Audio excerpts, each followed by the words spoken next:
Comics Coast to Coast is brought to you by patrons like you. If you'd like to help the show out, head on over to patreon.com/comicsc2c and show us a little bit of your love. Your sweet, sweet love. I mean, like $1 worth of love. And we'll take that love and hug it and squeeze it and make it do podcast things that you'll enjoy. So come on, see what happens. This is Comics Coast to Coast. Hi,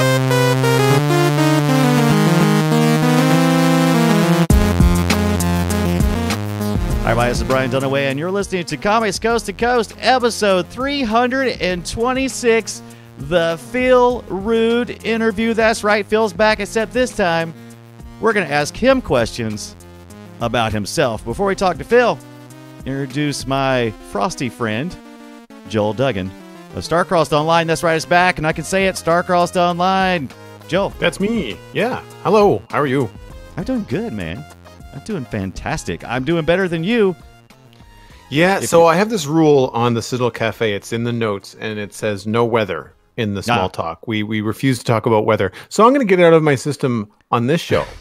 Thanks for sharing all that. Yeah. I'm going to stop you right there and say, beep. Hey, look, Matthew Descharm is not here tonight because of weather or not. He wanted to come, and he did not want to come because he's been shoveling. Nice. Right. He's been shoveling snow all day. And his, I think his exact phrase was, explicit tag, my ass is hurting from all the shoveling of the snow. So welcome to March 8th, 2018. The time when snow just wouldn't go away for Matthew Descharm. Also with us tonight is our special guest, Phil Rood. If you are not familiar with Phil, he's been on the show several times before, as well as we do we've done in the past a yearly thing with Hammond Chamberlain, where he takes all the artwork from the artist and he makes us jump through hoops. We'll talk about that as well. But if you want to see Phil Rood's work, it's at philrood.com. Phil with a PH. Phil Rood, who's in Florida. Phil, how are you? I'm doing good because I'm in Florida. I'm not getting dumped on with snow. That's right. Don't worry, Joel. That's as much as I'm going to talk about the weather. So yeah, I won't exhaust it here either. Right. We're done talking about the weather. You're in Florida, so how's Mickey Mouse? We got to know. How's he doing? I don't know. He gets enough of my money at the box office. I don't drive the 3 hours to shovel it to him directly. You really should. Oh. Speaking of Disney and Star Wars, which I haven't said yet, but Joel mentioned Citadel Cafe. Did you guys talk about the fact that Mark Hamill finally got a star on the Hollywood Walk of Fame today? No, I didn't know that was happening. I didn't know that either. I didn't either. It blew my mind. I follow Hamill himself on Twitter, and he posted on there. He said he'll be getting his star on the Hollywood Walk of Fame, and I was just blown away that he didn't already have one, because I distinctly remember someone bashing Donald Trump's star, and I'm like, there's no way Donald Trump had a star on the Hollywood Walk of Fame and Mark Hamill did not. Has our generation lifted Mark Hamill to such a place that other generations don't get him and they're just now getting him? Am I crazy? Maybe. I think the Walk of Fame is also like you pay for that star. So it could be that Mark Hamill has just decided not to pay for one.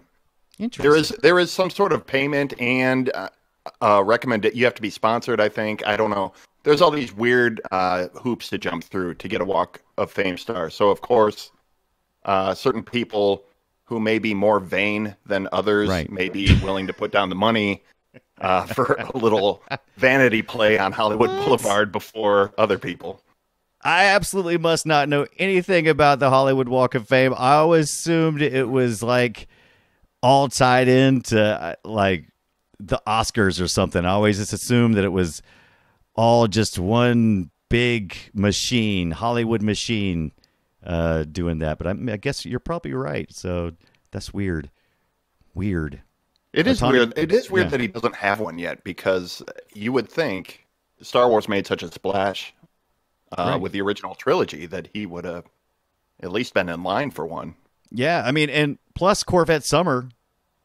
What a great, what a great feature that was. Classic. All right, classic. But yes, but this blew my mind. I didn't mean to get off on that. That's me. I didn't mean to get off on that. Let's get back to Phil Rood. Phil, you've been on the show before. But why don't you tell everyone a little bit about yourself and what you do?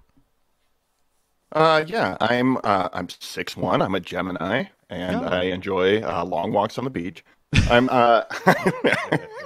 I'm a cartoonist and illustrator. I'm a part-time teacher, and I've written a couple of children's books and comics, and I've illustrated a couple others for hire. So it's just sort of all-around freelancing work, and just basically, if you need goofy cartoon drawings, I grab some work like that sometimes. Right. You're that illustrator guy, right? I am that illustrator guy. That's my Facebook handle. It's probably a couple other places too. Mm-hmm. I also co-host podcasts Brokebot Mountain and Sketching Comedy on the Blazing Caribou Studios network. And Sketching Comedy is fitting because we draw live on that show. That's a YouTube live show where we talk about artists and certain art movements like primetime animation, and we talked about Stan Lee and Jack Kirby and Frazetta and all these kind of giants in cartooning and comics, and we draw and we talk about them as we draw. Phil, I'm a little bit embarrassed to say I've never actually watched it. You've mentioned it before. I need to watch it. You're in the long line of people who have not watched it, but right. Yeah, we do have a few people that come around to it. I do that show because I have a lot of fun doing that show. It's really hanging out and drawing, and that's mostly what I do anyway. So right, and who's with that? Who's doing that with you? Carrie McGinnis she's our main host, mm-hmm. and she kind of does the research and leads a discussion about them. Whoever we're talking about. And Imran Javed and I we have our cameras rolling, and we're generally doing fan art, or in a couple cases we've done, like I did a drawing of Stan Lee when we talked about him. Oh, but a lot of times we're doing fan art based on whatever we're talking about. So he and he usually is drawn on a Cintiq, and I'm drawing on paper, and we kind of compare what we're doing, and go end of it all, we compare our drawings, and generally we've given them out as Patreon rewards and things like that for the network. So it's really it's a cool, fun show. Like Joel and I were talking about how much we hang out online while we're drawing or whatever, and it's like, yeah, it's just kind of an extension of what I'm doing anyway. So it's pretty cool. Right, it absolutely is. I want to get back to you talking about doing it old school while your partner is doing it on the Cintiq. However, can you give us a link to that? Oh, never mind. Tondagosa posted in the chat room. It's Blazing Caribou. On top of it. Yeah, he's got it. He's the man. So I'm gonna let's pull it back around. I want to hear about. First of all, as a technical person who is trying to get my mind all around this Twitch thing we're doing now, I want to know how you're recording yourself doing it old school like that, doing the artwork. Do you have like a webcam over top of your head? Do you have like what do you got? I need to know. Yeah, that's pretty much it. I have a webcam that is on a microphone boom that I've got like cable tied to. It's completely garage rigged to hang over my desk, and I just kind of try to keep my head out of the frame. At the same time, I got a microphone on the desk. My desk gets very crowded, but because the feed is on YouTube, I can keep an eye on it, make sure I'm staying in frame and things like that too. Right. I've rigged several things up like that as well. I actually have some PVC pipe that runs and holds my lighting. in place. And occasionally, if you watch me closely, you'll occasionally see me go to adjust the light, and all of a sudden, everything will go dark, and it's because I've knocked it off. Yeah. And it's never good. Pro tip for anybody that wants to do something like that on a smaller scale, go buy a desk arm lamp from IKEA for like $15. You know, the ones that kind of, they're accordion, they get the springs in them. Yeah. Right. Instead of putting a light bulb in it, put your webcam in the spot where the light would go. Interesting. I like Also, that. don't have the lamp plugged in when you do that. No, yeah, well, you can't really you can't attach it to the power. Like I've just got the cord wrapped around the base of it, but what I've got is a similar thing, and it's I just cut a piece of cardboard into a circle so that fits into the cone of my gosh! You know what we need to do? We need to like get secondary cameras so we can show our stupid setups. Yeah, it's great. I find it really handy. It's really quite fun. But I have the same problem you do, Phil. I'm tall. You're tall too, I think. Yeah. And my head gets into the frame because I'm constantly bending over to do fine detail work, and all of a sudden I was like, oh, that's the side of my head and the edge of my glasses that no one needs to see. You know, Yeah, exactly. I get my ear in the shot once in a while. You know, it's that's pretty impressive. You're like Canadian MacGyver. That's like tearing lamps apart and making camera rigs out of them. Well, the issue that I have is I don't have enough floor space because my drawing table's in a corner, but I do have a shelf above the drawing table. So I've got, and this is the other thing that's key, is that my microphone and my camera, neither one of them are attached to my desk because I'm a gorilla when I draw. And all you would see is wobble, wobble, wobble, wobble. Yeah. And all you would hear is thump, thump, thump, thump, thump. If any of those things were attached to the drawing table, it would be bad. It's like watching Cloverfield. Nice. Yeah. Hardcore Henry, the drawing edition. Yeah. This is found footage drawing movie. Yeah. So go ahead, Brian.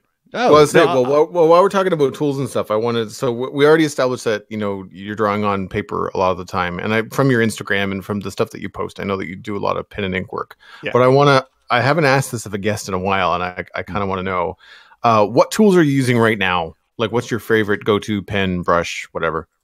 Right now, I got a couple Kuretake brush pens.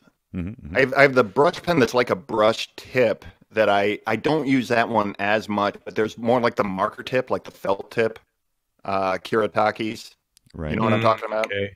All right. And they just, I don't know, I get line width that I like out of them.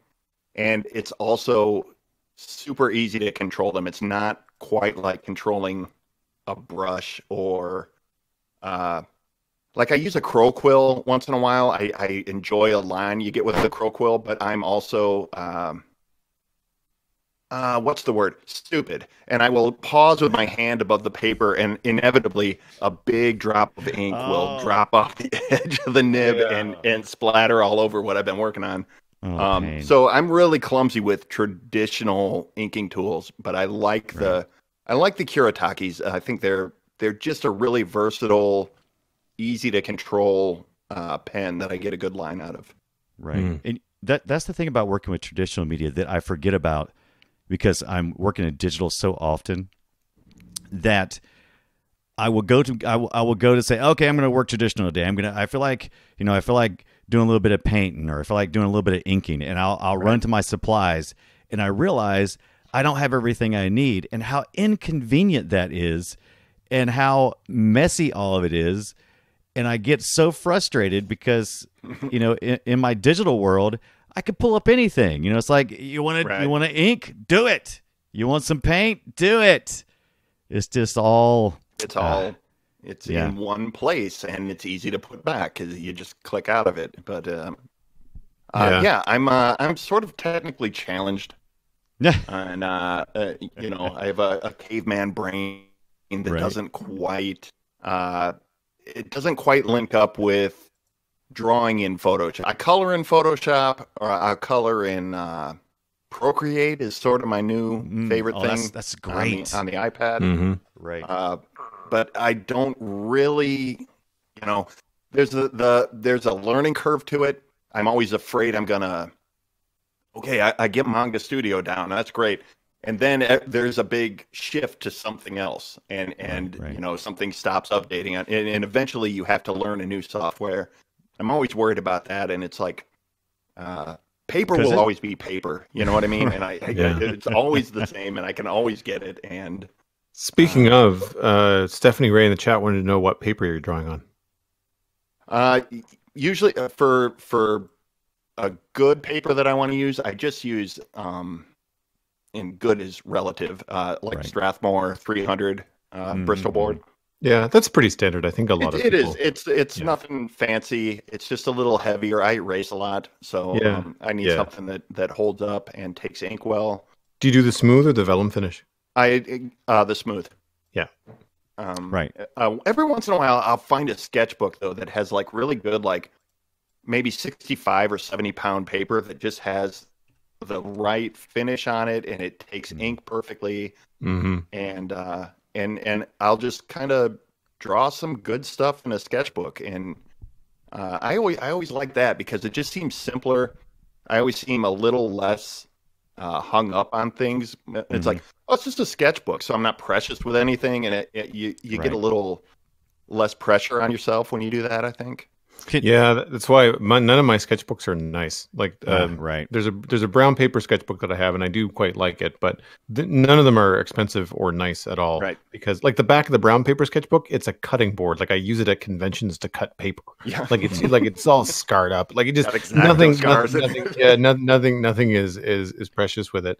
But I've had so I've run of bad luck with my sketchbooks. Like, I mean, right now my regular white paper sketchbook that I just keep notes and stuff in, I don't draw on it because the paper is crap. Like I don't even like using pencil in it.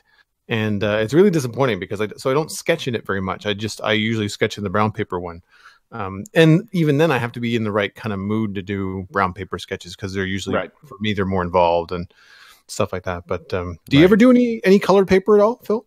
I do. I have a brown paper sketchbook as well. I don't bust it out very much. I want to say... maybe 2 years ago on Inktober, I did a bunch of stuff in there just because you get to, you know, you bust out like some white some white ink or acrylic paint and do some highlight. I enjoy it once in a while, but yeah, I'm kind of the same way. Like, it's a little more involved than just it's almost a painter's mentality where it's like, oh, I need to prime this canvas so it's not all white. I can start with a middle tone and then just work my highlights and my shadows and stuff. And it's a little different mentality. So also in the chat room, they were asking best place to buy supplies in Canada. Joel, there's a couple places. Michael's is definitely on our list here in the U.S. Yeah, there's one that I have locally, and I don't know if it's nationwide in Canada. It's certainly East Coast. So Montreal and all points east, you should be able to find some Desserres. It's Deserres. It's a French name. Right. And I find their stuff is really, really good. Also, pro tip, if you have a art school, especially a university in your town or a town nearby, those usually have their own art stores. True. And they're generally not crazy expensive because students, especially art students, have no money. So it's a good place to go. And plus, you're not going to get like big brandy stuff. Like, I find like Desserres is okay. You can kind of mix and match between, like, if you want to go in and buy like some artist pens and some artist sketchbooks and paintbrushes, etc. Or they also sell like craft toys for kids and Lego. Like, they've got this mishmash. Whereas a college art store is literally just going to have the stuff that you need. There's no chaff, right? Right, exactly. And so also, you live in Florida, Phil, and do you ever shop? Because I do it all online all the time. There's a place called Cheap Joe's.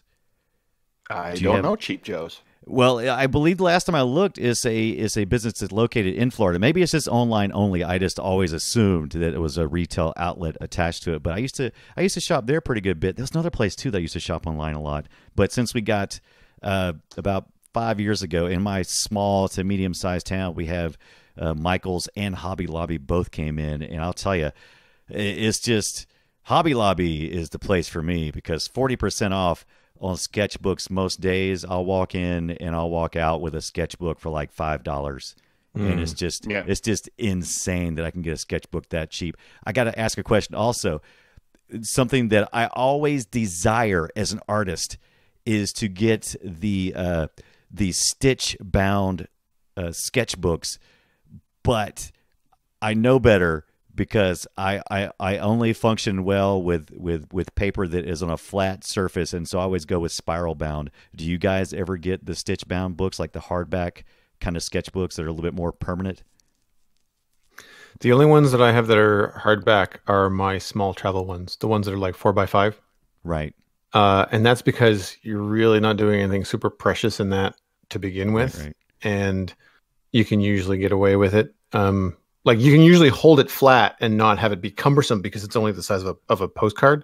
Right. I also do try to look for sketchbooks that don't have the spine glued directly to the spine board, so that if you do open it up flat, it'll kind of arc, kind of like a paperback, and then go flat. Like you can bend the glue. But for the most part, I do spiral bound. I find, unfortunately, still so many spiral bound books, sketchbooks, are metal, and of course those rings get bent, and then they drive you freaking crazy. I wish that more of them would be plastic. You know, like I understand plastic breaks, but it doesn't bend. And right. Yeah. You know, I feel like they would, if it was a sturdier plastic, I'd be happier with it. But no, most of mine are spiral bound. So we have a couple of artists in the chat room as well. Tandagosa is saying he has a moleskin. I hate you. I love moleskins. They're so expensive, but the paper is so freaking awesome. And I love that. He also says he tends to use a spiral as well. Stephanie says, I like loose leaf papers best. And I got to agree. I have drawn on copier paper. You can get copier paper at a fairly decent weight, almost a cardstock. And you get like a 65 pound. Yeah, 65 pound, and you can get it acid free, because that's really usually one of the bigger selling points when you're going to buy a sketchbook is, it's acid free, because you want it to last a long time, because otherwise it'll yellow and it'll degrade. So yeah, I've found it's a little bit of a risk, because you have to trust that the paper manufacturer is selling you something. And you know, because it's not really designed for that. But I've had a lot of good luck where I've had almost cardstock paper, acid free, where I've drawn and I've kept in plastic tubs, and 10 years later, no yellowing, still looks good, and so I don't know. See, that kind of loose stuff would drive me crazy. Yeah, I have a stack of sketchbooks. I have a stack of sketchbooks, and yes, they are all labeled, and yes, they all have dates on them, because if I need to grab something, I need to be able to absolutely grab it. Like I can't have this big bin full of stuff. You know, Right. Brian's like, hold on, let me get an image from 2010. And he just kind of holds his breath and sticks his head in a Rubbermaid tub. I hope this works. Well, see, I don't usually. I haven't until more recently in my life been where I go, okay, this is a project, and this is something that I want to work on for 10 years. It's always been more like, oh, here's a really bunch of interesting sketch ideas, and I've just sketched them. And I prefer just going back, opening the bin up, and just kind of flipping through and just finding all of these great surprises. It's like, oh, I never thought about this picture. I haven't seen this picture in years. I'm going to use it right now, and it's inspiring me. So, but I get you, Joel. You're probably doing it right. I'm doing it wrong. However, I don't care. I pictured Joel's studio like one of those libraries with a ladder that's like on wheels, right? And a track going, and like he's just I make it sound like it's way more organized than it is. The stack of sketchbooks hardbound is organized, right? But He's got Belle from Beauty and the Beast floating around Whee! On the ladder. Yeah, I can see that. Oh man! Oh, art supplies are like one of my favorite things in the whole wide world. Oh, it is. Yeah. So now that we know how you make your stuff, I want to talk to you about how you sell your stuff, because when I was nosing around your website earlier, I noticed something, and that is that you have, is it a WordPress site, by the way? No, that's it's WordPress's ugly little brother, Blogger. It's a Blogger site. Blogger, okay. So yeah, you have your own... Same thing, yeah. Yes, you've got your own store on philrood.com. Then you've got your Gumroad store for books, and then you've also got Society 6 for your prints. Yeah. So I'm curious, why the spread across the different services, and is there any of them that you find better to work with?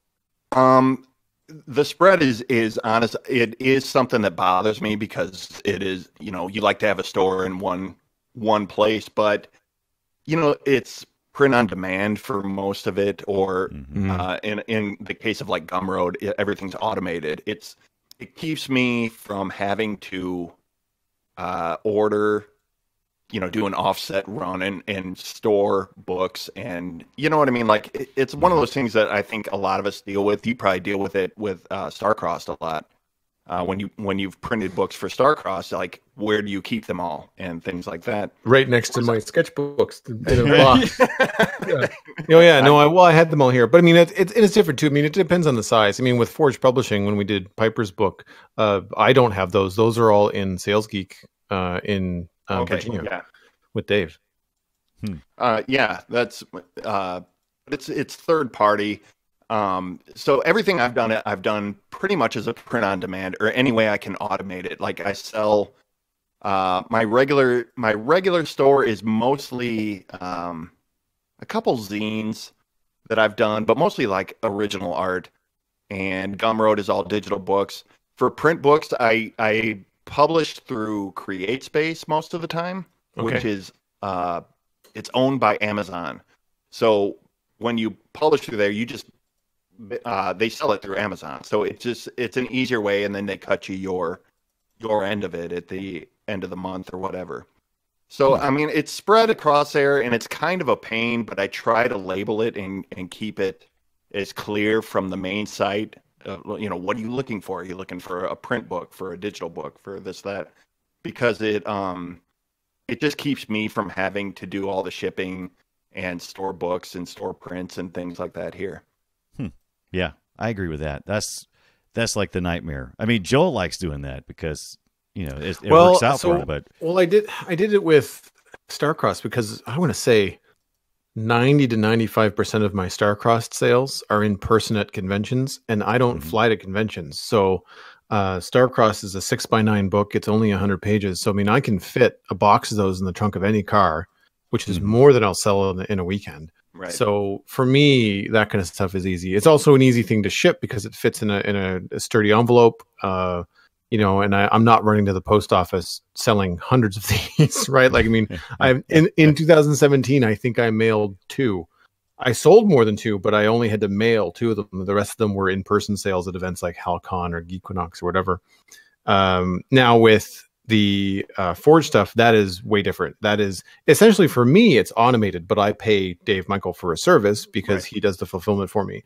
And that's because we printed 1,000 books, and that we get orders for those almost daily. So for that kind of stuff, I mean, it's well worth it for me to have someone like Dave, who also does prints. So in the Forge shop on forgepublishing.com, Piper's got a lot of prints up for sale as well. And so they ship for free with a book, or depending on where you are in the US, they may ship for free anyway. But so that kind of stuff helps too, because then everything is just coming from Dave. He can print the prints and put them in with the book. So I really find it depends on your audience's needs. You know, like if we had the majority of people buying stuff in Canada, I probably wouldn't be using a US distributor, but you know, 85% or more of the customers are in the US. So it makes a lot more sense to have nothing cross the border and just have it all go through the US. Oh yeah. Right. International shipping is up there. Oh, and it just went up. So for anybody listening that's looking to get into selling your stuff, take a look at your rates and take a look at what international rates are, because you forget sometimes, you know, as a small time or new cartoonist or artist out there, that you go to put stuff on the internet and you forget that people from Australia could be reading and loving your stuff and want to buy it. And then you go, oh crap, now I'm going to send this piece of paper to Australia and it's going to cost me $11 to send this piece of paper. You know, it's like, holy crap, you know, I try sending a hardcover book. I think it's 35 Canadian. It's insane because I just had just a little touch of that over Christmas time, because I'm showing on the camera now for the Twitch channel, but I had purchased some Super Mario cereal, and I was sending some to Scott Johnson for Christmas, because he didn't have any local to him, and we had like 30 or 40 at our local stores. And I said, it makes sense for me to ship it to him because I can pick it up for $3 or $4 and then ship it for $3 or $4. Wrong. sending this little box of cereal through the cheapest way I could send it from South Carolina to Utah. Granted, that's a good little haul. It was like $12, and I'm like, and it's got nothing to do with distance. It's got nothing to do with distance. It's the measurements and the designation that they give the package. So there was just a change in U.S. shipping now, and this is why I love Dave, because he's phenomenal. He found a different way and a different service to use, but the traditional USPS shipping changed the way that light packages worked. They could no longer be designated as envelopes. So something like a 9x12 print would previously be an international envelope, which was not cheap, but expected. It's now designated as a package. Which is like, well, wait a minute. And so that designates by weight, which is like all the way up to like a pound. It's like, well, this is grams. Like, this is nothing, but it's designated in something that's measured in pounds. And he's like, oh God, you end up paying way more than you really should. The trick with especially books, if you're doing any kind of book, is to figure out what the max dimensions are and also the max weight, and stay under whatever your threshold is. There's a reason why Piper's book is under 2 pounds. Right. It's because the cutoff is something like 2.3 pounds. So we figured, book plus a couple prints plus a sticker thing. Like if you jam it full of stuff, like what's the weight plus the box? You have to kind of make sure that you're under the cut. It gets really complicated really quickly. And you ask Phil why he did a third-party store. No, it wasn't so much the Phil side. Although I mean I appreciate the insight. It was more the websites. Like why is not everything all on philrood.com? Why is it on Gumroad? But Gumroad being digital goods, I can see how that would be automated. Now, do you set the price on Gumroad, or do you ask people to pay what they want? I typically set the price just because it's easier. Mm-hmm. I think I have a couple things on there that I set them at 0, but Gumroad is kind of open-ended. If you say 0, they'll say kind of 0 plus, you know what I mean? And give the option. So a lot of times when I do like a book or a comic or something, I'll go 99 cents or whatever, just to make it's digital, it's cheap, it's generally a small book, it's a one-shot story or something like that. And it just makes it cut and dry, because I've had, my godmother will go, oh my God, he made a comic, and she'll throw $20 in the pot, and it's like, geez, it's not my birthday, and Marilyn, it is now. And so you kind of, and it's not that I mind people throwing money in the pot, but it's just sort of like, it makes it more cut and dry. I think a lot of people who want to support you don't necessarily know how much to put on there. It's always a question of, am I paying enough? Am I insulting? I know when I come against a name your own price, I'm always like, I want to support this person. I don't want to overpay. I don't want to insult them by holding back too much, and it just sort of I would rather see a price tag and just pay whatever is asked. So I try to do that.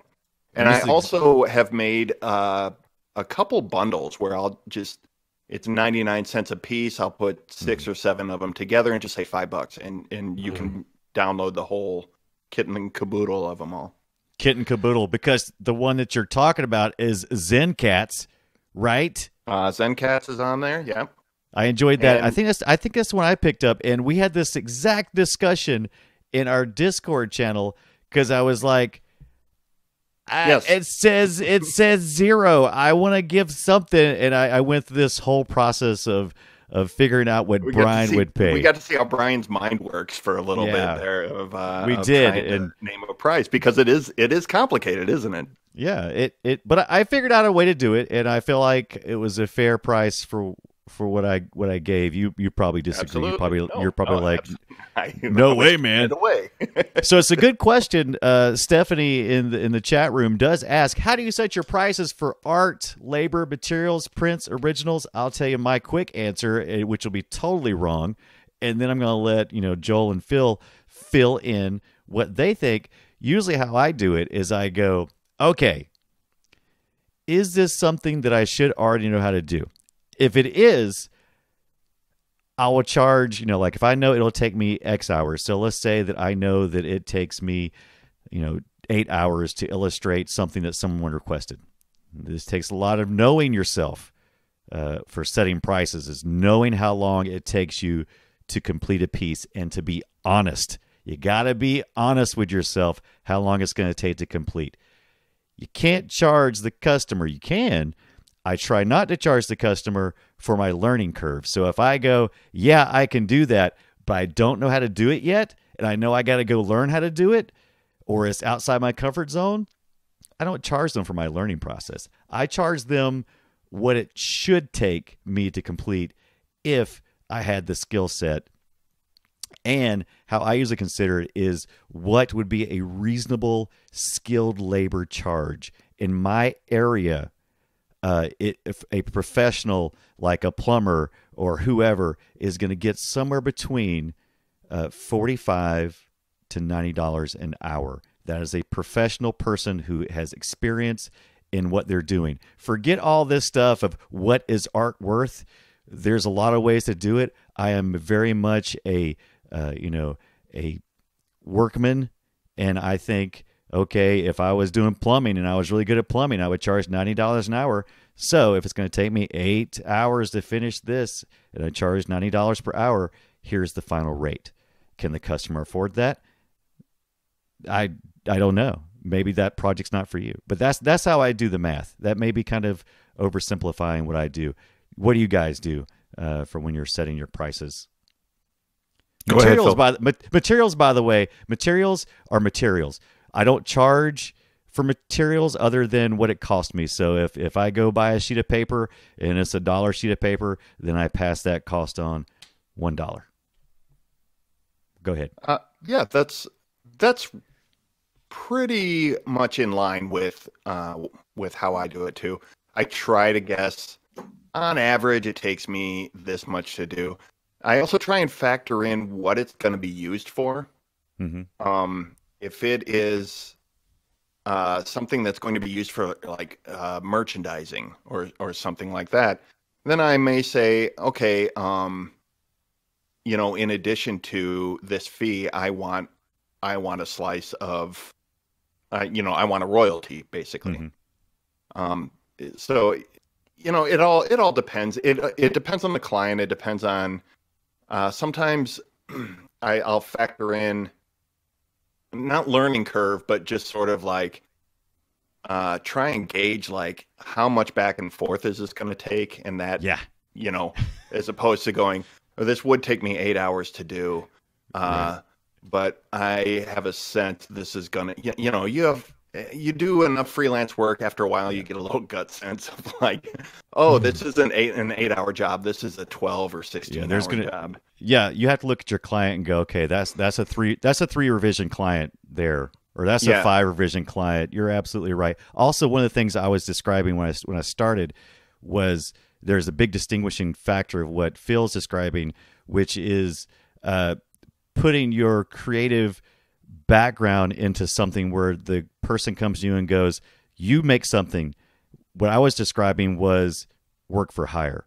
So when someone comes to me and they say, I want an alligator jumping on a beach ball, I charge them for that price. But if they come to me and go, I want a logo, I have no idea what I want, or if I have an idea for a T-shirt and I want you to expand on it, it can vary greatly at that point.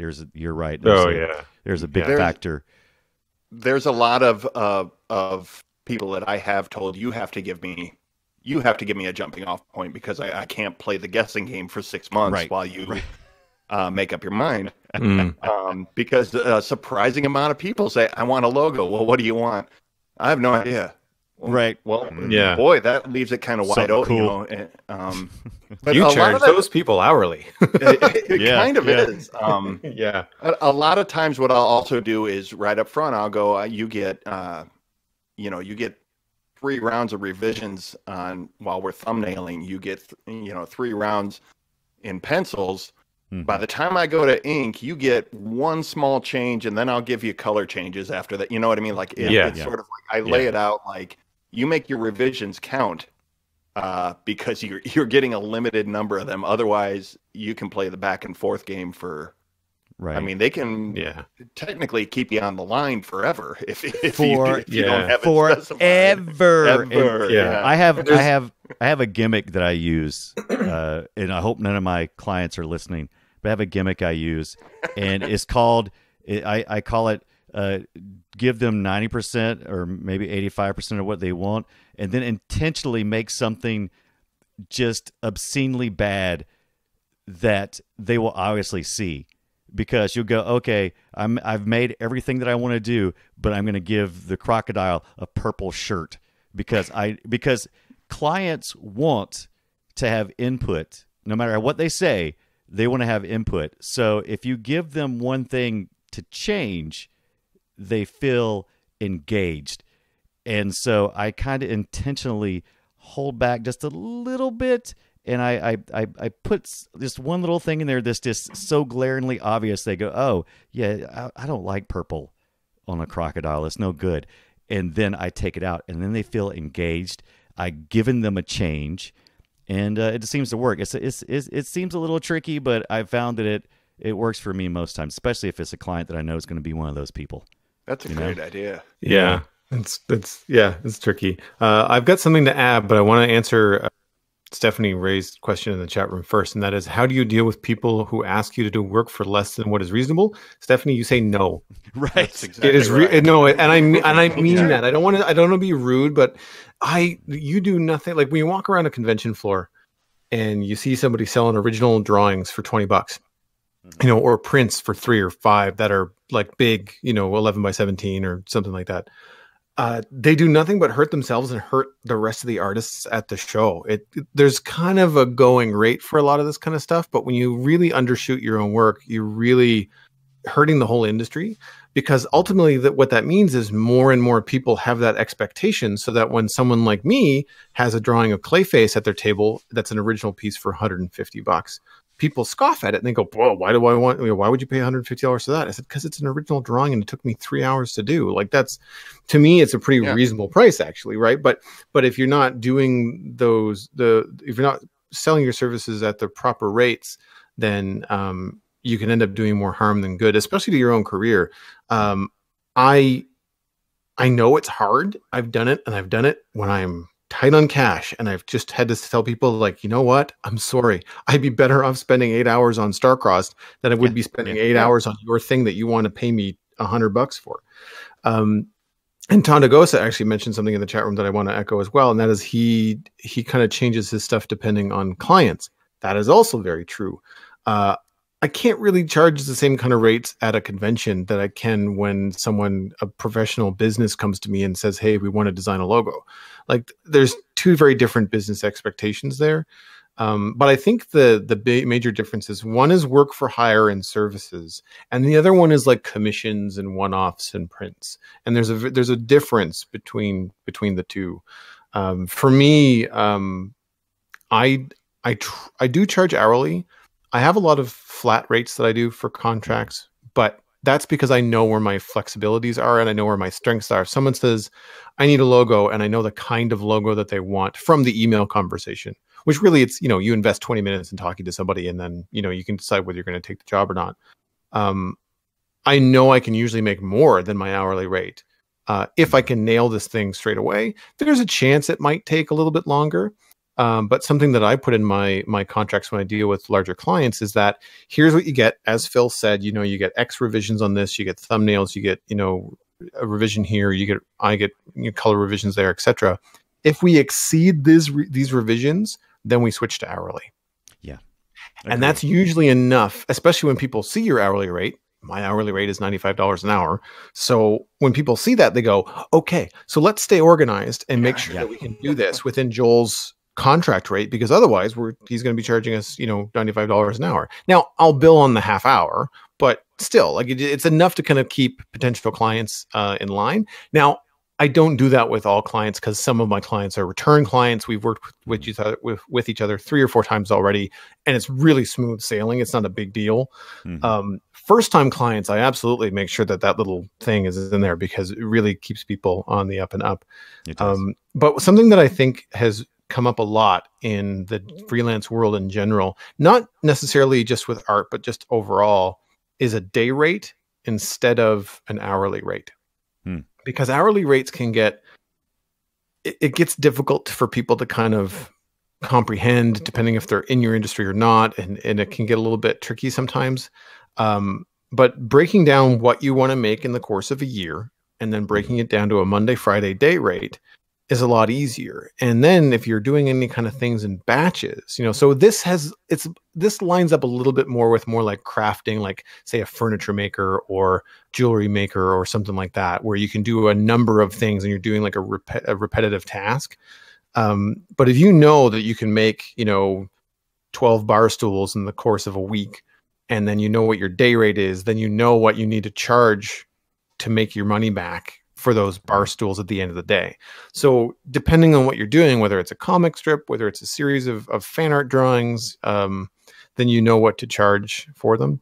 I find it tricky with original stuff and prints. I look to other artists in the industry that are doing similar kind of work to me and see what they're charging, try to get a feel as to whether they're doing it successfully. And if they are, then hey, go for it. Piece of advice that I got from a former guest on this show, actually, Derek Loffman, who does a ton of prints and phenomenal work. He bundles his stuff. So you put a price on the print that you might feel is a little high, but is adequate. But if you really want to kind of drive some sales, then you take similar stuff and you bundle them together. Like he's got Star Wars bundles, he's got Marvel bundles and stuff like that.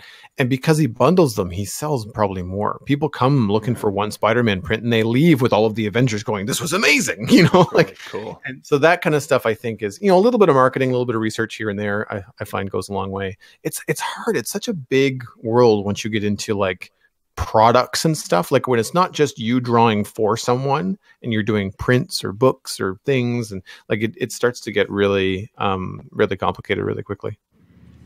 Now slow down, Joel. I'm trying to write all this down. Right.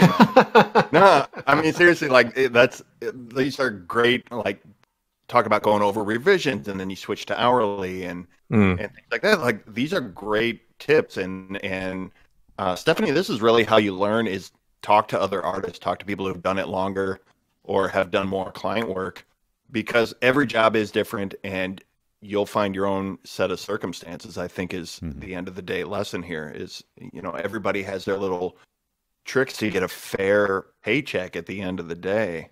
And you pick up stuff from other artists, I think. Right. And by the way, I was showing the chat room just then. Guess you guys probably saw it, but we were talking about Derek Loffman, and I have a wonderful print he sent us as a thank you for being on the show, and I was showing that as a Star Wars. Great stuff. The Star Wars one, yeah. So yeah. I'm excited because I just bought Derek's new book, which just finished on Kickstarter. He took his sketchbook or his art book 1 and then supersized it to be the same size as art book 2. So for my little OCD art shelf, it's going to look fantastic.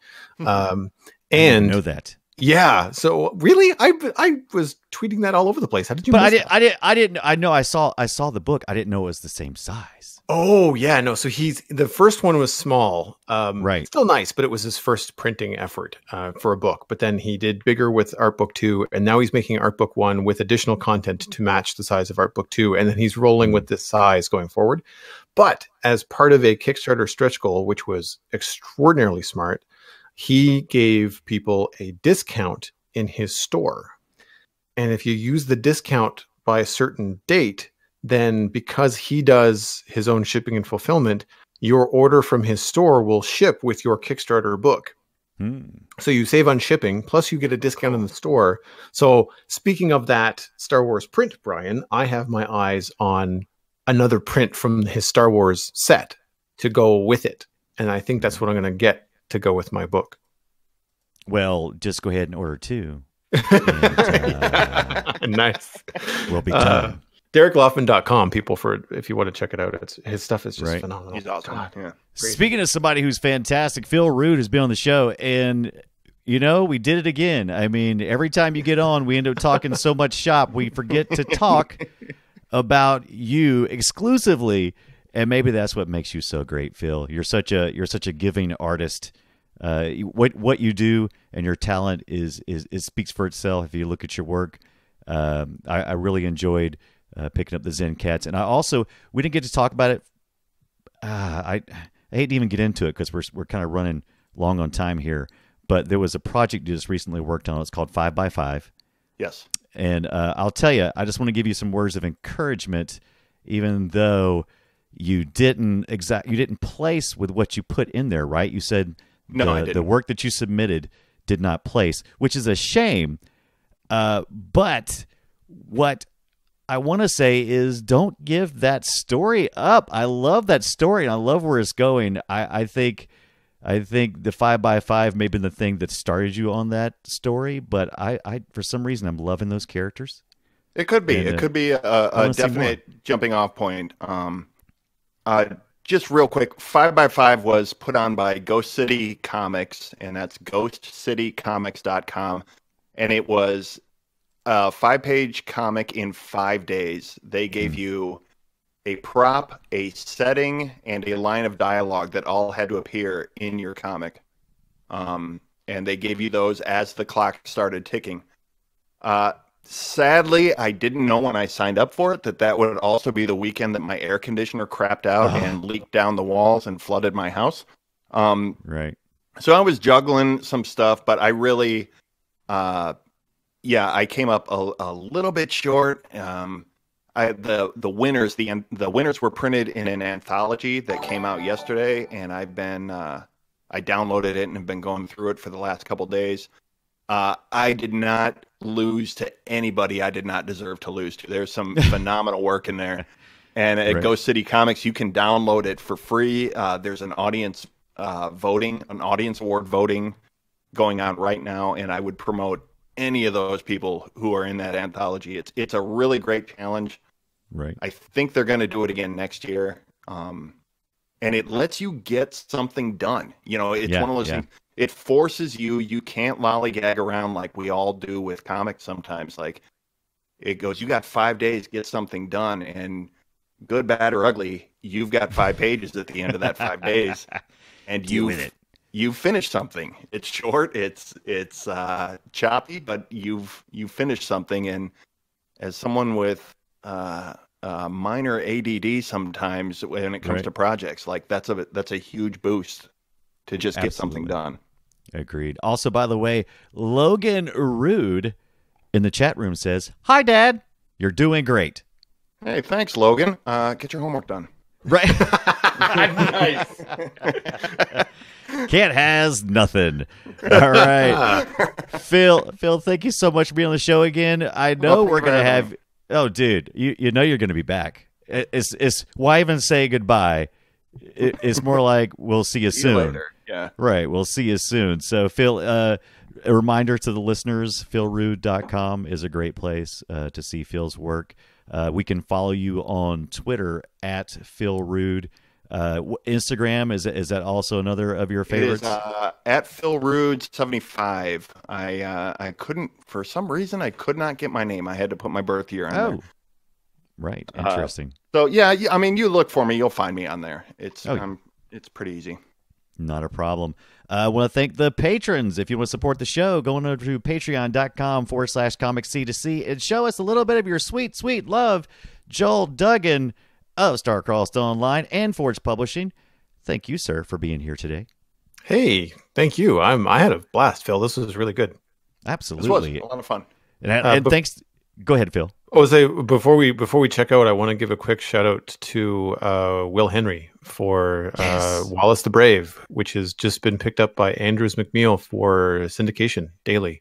Yes, which is a huge deal. So congratulations to Will. That's fantastic. And for those of you that want to know more, Comics Coast to Coast episode 296, we interviewed Will last year.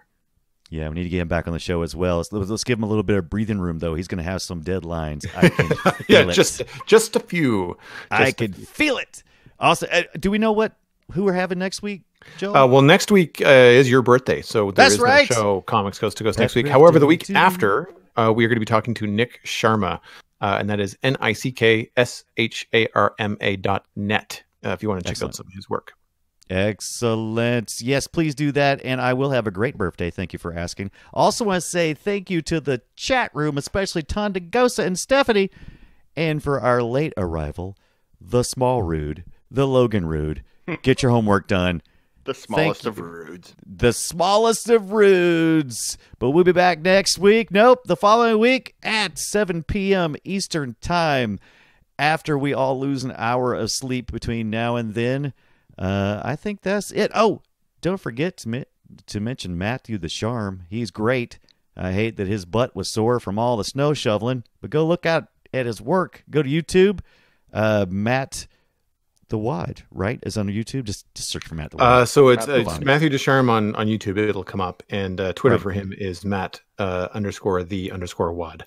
That's right. That's it. And guess what? We'll see you guys next week.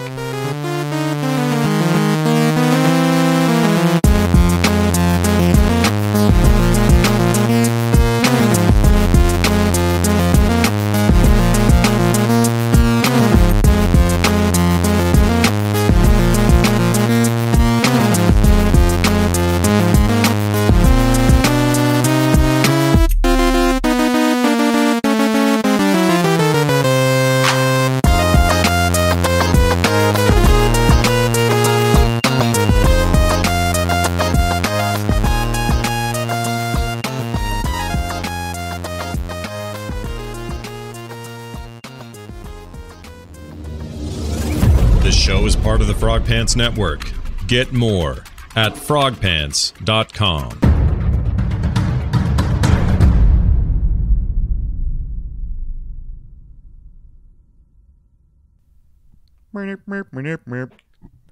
Thank you, Phil. Thank you, guys. Oh, Always it's good. a pleasure. Sorry. Whoa. I know, it was so good. Now I'm going to fall asleep. So good, we lulled Joel to sleep.